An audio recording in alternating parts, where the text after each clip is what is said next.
The Prime Minister is resisting pressure from his backbench to agree to Labor's demand for a banking royal commission.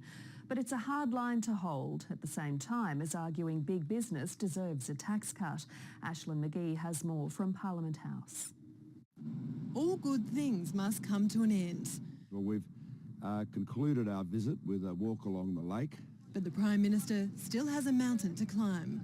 He needs to convince Australians he is cracking down on banks' bad behaviour. We're taking real action to ensure the banks treat their customers better. In order to convince his own colleagues to toe the line.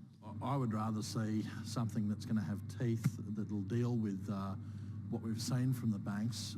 The big banks are an easy target. As household budgets stretch, their profits bulge, and there's a growing feeling on the backbench they don't deserve a tax cut. But the Prime Minister's trying anyway. Company tax rate has got to really go across all corporations. One left-leaning think tank calculates the tax cut will deliver the Big Four $7.4 billion over 10 years. It's a big windfall to the banks, and there's little economic evidence to suggest it will deliver on jobs and growth.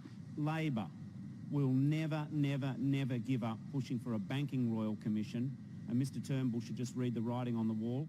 It's a pressure cooker and the banks are feeling the heat.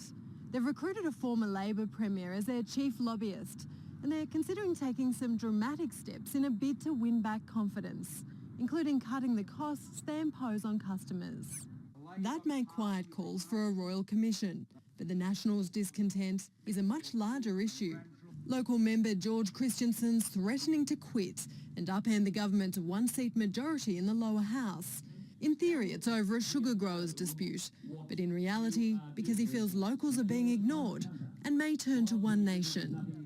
The deputy is headed north to try to sort it out.